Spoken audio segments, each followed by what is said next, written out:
பிரியமானவர்களே, ஆண்டவராகிய இயேசு கிறிஸ்துவின் நாமத்தினாலே உங்களை வாழ்த்துகிறேன்.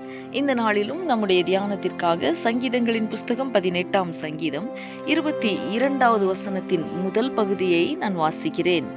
அவருடைய நியாயங்களை எல்லாம் எனக்கு முன்பாக நிறுத்தினேன். எனக்கு அன்பானவர்களே, 18ஆம் சங்கீதத்திலே தாவீது கர்த்தர் தனக்கு பதில் தந்ததற்கான காரணங்களை பட்டியலிட்டு இருக்கிறதை நாம் தொடர்ந்து தியானித்து வருகிறோம் அல்லவா? இந்த 18வது சங்கீதத்தின் 21வது வசனத்தில் சொல்லி இருக்கிற 2 காரியங்களை கடந்த 2 நாட்கள் நாம் தியானித்தோம். இந்த நாளிலும் 3வது காரணத்தை நாம் தியானிக்க போகிறோம். அந்த 22வது வசனத்திலே சொல்லி இருக்கிற முதல் பகுதியை நாம் இந்த நாளிலே தியானிக்கலாம். நான் என் தேவனுடைய நியாயங்களை எல்லாம் எனக்கு முன்பாக நிறுத்தினேன் என்று பக்தனாகிய தாவீது சொல்லி இருக்கிற அந்த வார்த்தையை சற்று கவனியுங்கள். அன்பானவர்களே, தேவனுடைய நியாயங்கள் என்பது எப்படிப்பட்டவைகளாய் இருக்கிறது என்பதை 119ஆம் சங்கீதத்திலே அநேக வசனங்களிலே நாம் பார்க்க முடியும்.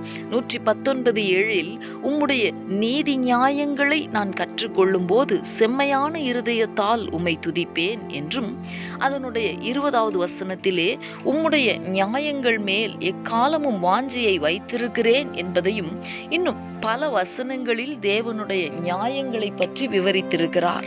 எனக்கு அன்பானவர்களே, தேவனுடைய நியாயங்கள் என்பது என்ன தெரியுமா? தேவனுடைய வார்த்தைகள். தேவனுடைய வார்த்தைகள் வேத வசனங்களாகும்.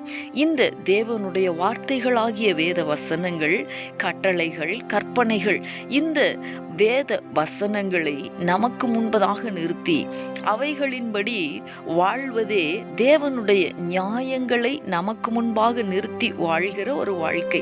எனக்கு அன்பானவர்களே, தேவனுடைய வசனங்களின்படி நம்முடைய வாழ்க்கை அமைந்திருக்கிறதா என்பதை நாம் சற்று சிந்தித்து பார்க்க வேண்டும். அப்படி வாழ்ந்தால் நிச்சயமாகவே நம்முடைய நீதிக்கும் தேவன் பதிலளித்து கைகளின் சுத்தத்திற்கு தக்கதாக நமக்கும் சரி கட்டுவார். இந்த கர்த்தருடைய வசனங்களுக்கு அர்ப்பணித்து நாம் ஜெபிக்கலாமா? எங்களை நேசிக்கிற எங்கள் அன்பின் பரலோக தகப்பனே, ஆசீர்வாதமான இந்த நாளுக்காக உமக்கு நாங்கள் நன்றி செலுத்துகிறோம். இந்த நாளிலும் உம்முடைய நியாயங்களை எல்லாம் எனக்கு முன்பாக நிறுத்தினேன் என்று தாவீது சொல்லி இருக்கிறது போல உம்முடைய வேத வசனங்களின்படி வாழ எங்கள் ஒவ்வொருவருக்கும் நீர் கிருபை தரும்படிக்கு நாங்கள் ஜெபிக்கிறோம். அப்படி வாழ தவறின தருணங்களை எங்களுக்கு மன்னித்து ஒரு விசை உம்முடைய நியாயங்களின்படி வாழ எங்களை பலப்படுத்துவீராக. நீர் அப்படி செய்ய போகிறதற்காக உமக்கு ஸ்தோத்திரம். இயேசு கிறிஸ்துவின் நாமத்தில் வேண்டிக் கொள்ளுகிறேன் நல்ல பிதாவே. ஆமேன், ஆமேன்.